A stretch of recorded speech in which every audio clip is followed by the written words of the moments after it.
Primeira Carta de Pedro, capítulo 1. Eu, Pedro, sou um apóstolo em missão por Jesus, o Messias, escrevendo aos exilados dispersos nas regiões do Ponto, da Galácia, da Capadócia, da província da Ásia e da Bitínia. Não falta ninguém. Ninguém foi esquecido. Deus, o Pai, está de olho em cada um de vocês e decidiu, pela obra do Espírito, mantê-los obedientes por meio do sacrifício de Jesus. Que tudo de bom seja enviado da parte de Deus a vocês. Que Deus nós temos! E como somos felizes em tê-lo, o Pai do nosso Senhor Jesus. Pelo fato de Jesus ter ressuscitado dos mortos, recebemos uma vida nova e temos tudo na vida, até mesmo um futuro no céu, que começa agora. Deus está atento a nós e ao futuro. O dia em que vocês terão tudo isso, vida restaurada e integral, está chegando. Sei quanto vocês se sentem bem com isso, ainda que nesse meio tempo tenham de enfrentar todo tipo de provação.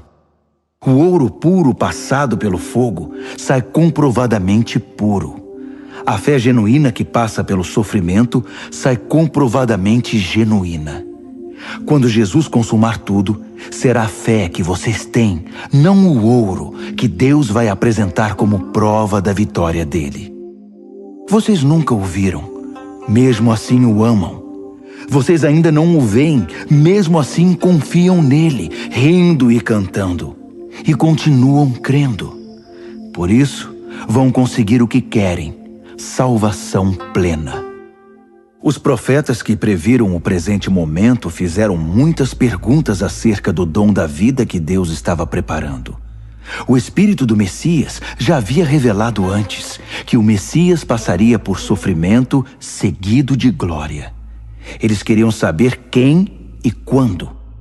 Tudo que informaram a eles foi que estavam servindo vocês, que por ordem do céu agora ouvem por vocês mesmos, por meio do Espírito Santo, a mensagem do cumprimento daquelas profecias. Percebem como são privilegiados? Os anjos dariam qualquer coisa para se envolver nisso. Por isso, arregassem as mangas. Ponham a mente para funcionar e estejam prontos para receber o dom que está para chegar com a vinda de Jesus. Não se acomodem aos velhos caminhos do pecado, quando vocês só faziam o que queriam. Naquele tempo, vocês não conheciam nada, mas agora conhecem. Como filhos obedientes, andem no caminho da vida moldado pela vida de Deus, uma vida ativa e cheia de santidade. Deus disse: eu sou santo, então sejam santos. Vocês pedem ajuda a Deus e Ele atende. É um bom pai. Mas não se esqueçam de que é também um pai responsável e não vai deixar que vocês vivam na lama. A vida de vocês é uma jornada que deve ser empreendida com uma profunda consciência de Deus. Custou muito caro para Deus tirá-los daquela vida sem rumo e vazia em que vocês foram criados. Ele pagou com o sangue sagrado de Cristo. Vocês sabem disso. Ele morreu como um cordeiro sem culpa. E não foi algo impensado. Ainda que só agora, no fim dos tempos, o plano tenha vindo a público, Deus sempre soube o que ia fazer por vocês. É por causa do Messias sacrificado, a quem Deus depois glorificou e ressuscitou, que vocês confiam em Deus e sabem que têm um futuro nele. Agora que vocês purificaram a vida por meio da verdade, amem-se uns aos outros, como se a vida de vocês dependesse disso. A vida nova que possuem não é como a velha vida. O velho nascimento de vocês veio de semente mortal. O novo nascimento vem da palavra viva de Deus. Pensem nisto. Uma vida concebida pelo próprio Deus. Foi por isso que o profeta disse: a vida velha é como a grama. Sua beleza se vai como as flores do campo. A grama seca, as flores murcham, e a palavra de Deus continua e continua para sempre. Essa é a palavra que concebeu a nova vida em vocês. 1 de Pedro, capítulo 2. Por isso, limpem a casa. Tratem de varrer tudo que é malícia, fingimento, inveja e comentários maldosos. Vocês já provaram de Deus. Agora, como bebês de colo, bebam a pura bondade de Deus e assim crescerão maduros e completos em Deus. Bem-vindos à pedra viva, à fonte da vida. Os pedreiros olharam para ela e a desprezaram, mas Deus lhe deu um lugar de honra. Apresentem-se como pedras para a construção de um santuário cheio de vida, em que servirão como sacerdotes, oferecendo a Deus vidas aprovadas por Cristo. As Escrituras dizem: Vejam, estabeleço uma pedra em Sião, uma pedra de canto em lugar de honra. Quem tem essa pedra como base nunca irá se arrepender. Para quem confia nele, ele é a pedra de que podemos nos orgulhar. Mas para aqueles que se recusam a confiar nele, a pedra que os pedreiros rejeitaram é agora a principal pedra de fundação. Para quem não confia, ela é uma pedra de tropeço, uma rocha bloqueando o caminho. Eles tropeçam e caem, porque se recusam a obedecer como foi predito. Mas vocês são os escolhidos de Deus, escolhidos para a alta vocação do trabalho sacerdotal e para serem um povo santo. São instrumentos de Deus para fazer sua obra e falar por Ele, e para contar a todos quanta diferença Ele fez na vida de vocês. De nada para alguma coisa, de rejeitados para aceitos. Amigos, este mundo não é a casa de vocês. Por isso não se sintam à vontade nele. Não deem espaço para o ego à custa da sua alma. Vivam uma vida exemplar entre os descrentes, para que o comportamento de vocês refute o preconceito deles. Então, eles serão conquistados para o lado de Deus e estarão lá para participar da festa quando Ele vier. Deixem o Senhor orgulhoso de vocês, sendo bons cidadãos. Respeitem as autoridades, qualquer que seja o nível delas. Elas são emissárias de Deus, responsáveis por manter a ordem. É a vontade de Deus que, ao fazer o bem, vocês possam curar a ignorância dos tolos, que o consideram um perigo para a sociedade. Usem da sua liberdade para servir a Deus, não para quebrar as regras. Tratem todos com dignidade. Amem sua família espiritual. Temam a Deus. Respeitem o governo. Sejam bons empregados para o patrão, não apenas para os bons patrões, mas também para os maus. O que importa é que suportem tudo por causa de Deus, quando forem maltratados sem razão. Não há nenhum mérito em receber castigo quando vocês o merecem, mas se forem maltratados por terem bom comportamento, mesmo que sejam bons empregados, é isso que vale para Deus. Foi para esse tipo de vida que vocês foram convidados, o mesmo que Cristo viveu. Ele sofreu e aceitou toda espécie de sofrimento para que vocês soubessem que esta vida era possível e aprendessem a vivê-la passo a passo. Ele nunca fez nada errado, nem disse qualquer coisa incorreta. Ele foi xingado com tudo que é nome, mas não reagiu. Sofreu em silêncio, contente em deixar Deus acertar as coisas. Ele usou seu corpo de servo para carregar nossos pecados até a cruz e nos livrar do pecado, nos deixar livres para viver o caminho certo. Os ferimentos dele são a cura de vocês. Vocês eram ovelhas perdidas, sem saber quem eram ou para onde estavam indo.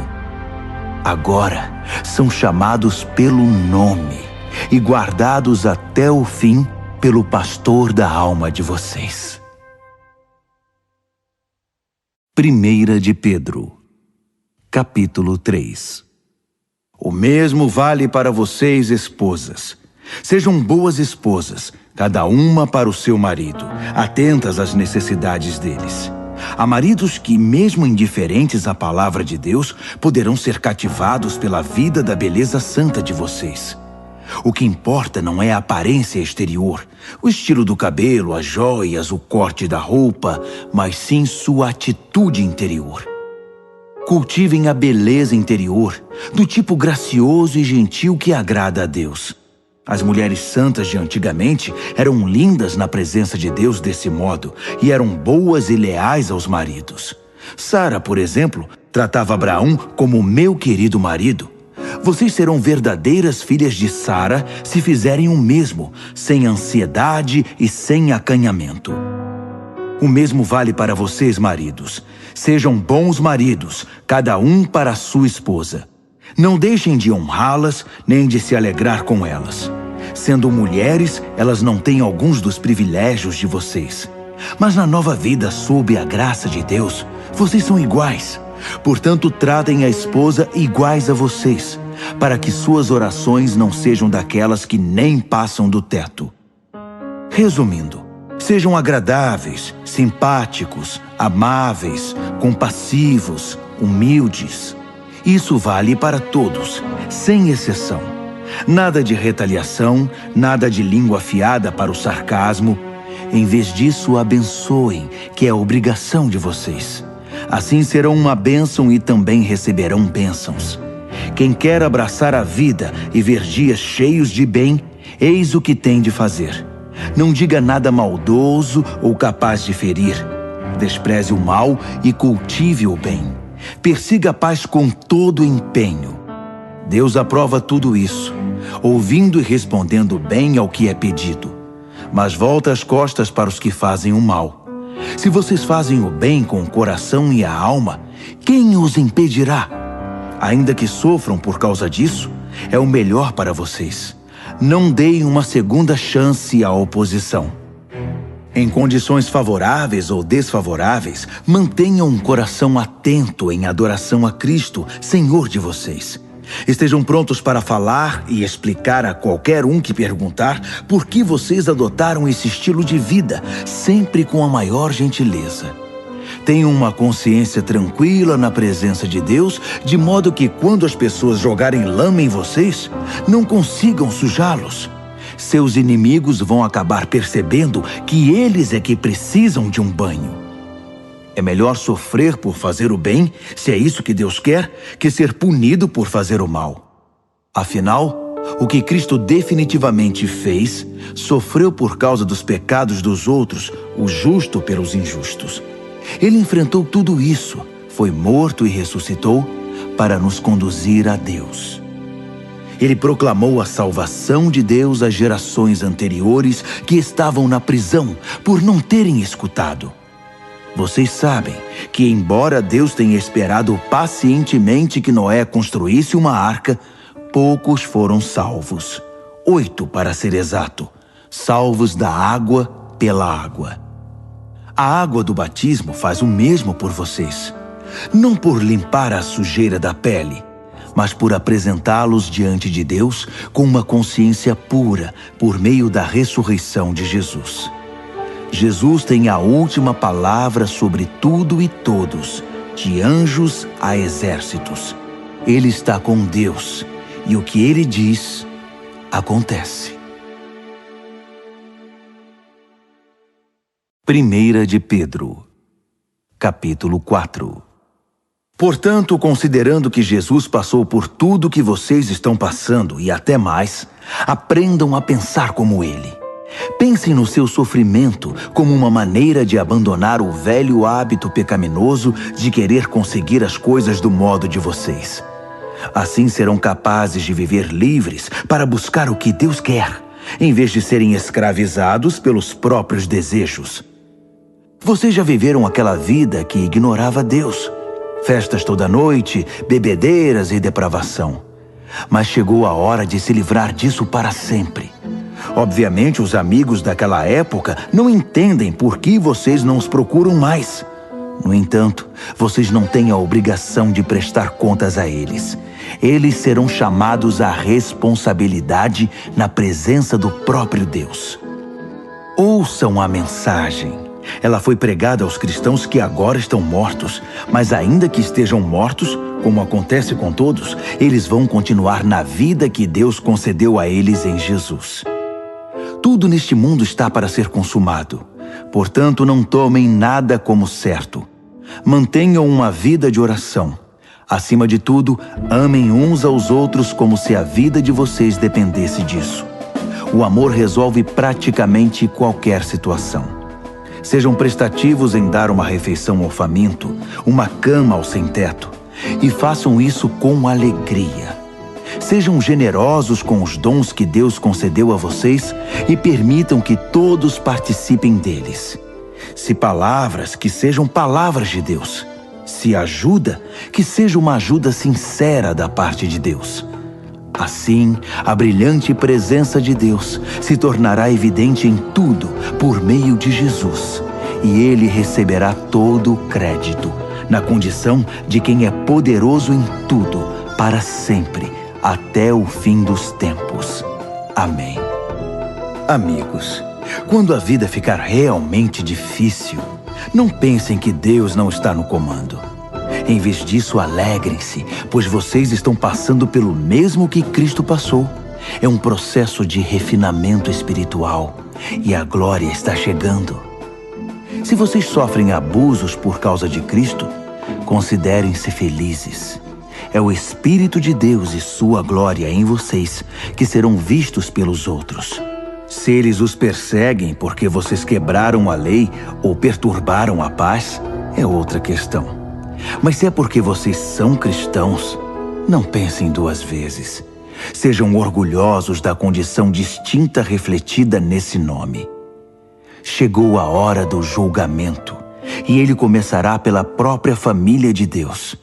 Somos os primeiros da fila. Se começa conosco, imaginem como será para aqueles que rejeitam a mensagem de Deus. Se os bons quase não resistem, o que está reservado para os maus? Então, se vocês acham que a vida está difícil porque estão fazendo o que Deus mandou, fiquem tranquilos, confiem nele. Ele sabe e sempre saberá o que está fazendo.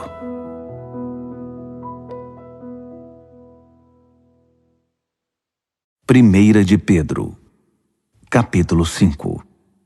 Tenho uma preocupação especial por vocês, líderes da igreja. Sei o que é ser líder, participar dos sofrimentos de Cristo e também da glória futura. Esta é minha preocupação, que vocês cuidem do rebanho de Deus com todo o cuidado de um pastor. Não porque são obrigados, mas porque desejam agradar a Deus. Não calculando o que vão ganhar com isso, mas agindo com espontaneidade. Não como mandões, dizendo aos outros o que fazer, mas apontando o caminho com toda a gentileza. Quando Deus, que é o melhor pastor de todos, manifestar ao mundo seu domínio, ele verá que vocês agiram corretamente e não economizará elogios. E vocês que são mais jovens devem seguir seus líderes. Mas todos vocês, líderes e liderados, devem ser humildes uns diante dos outros, pois Deus é contra os orgulhosos, mas tem prazer em pessoas simples. Portanto, contentem-se com o que são e não empinem o nariz. A mão de Deus é forte e está sobre vocês. Ele os exaltará no tempo certo. Vivam livres de preocupação na presença de Deus. Ele toma conta de vocês. Tenham uma mente tranquila, mas estejam sempre atentos. O diabo está querendo atacar e não quer outra coisa senão apanhar vocês desprevenidos. Não baixem a guarda. Vocês não são os únicos a enfrentar momentos difíceis. Acontece o mesmo com muitos cristãos ao redor do mundo. Por isso, fiquem firmes na fé. O sofrimento não vai durar para sempre. Não na presença de um Deus generoso, que tem grandes planos para nós em Cristo, planos eternos e gloriosos. Ele vai conservá-los unidos e firmes para sempre. Deus tem a última palavra. Sim, Ele a tem. Envio esta breve carta a vocês por meio de Silas, um irmão muito confiável. Tenho a maior consideração por ele. Escrevi do modo mais claro e veemente que pude. Essa é a verdade generosa de Deus. Recebam-na de braços abertos. A igreja no exílio aqui comigo, mas nem por um momento esquecida por Deus, quer ser lembrada por vocês. Marcos, que é como um filho para mim, envia saudações. Abracem todos aí. A paz seja com vocês, a todos os que andam nos caminhos de Cristo.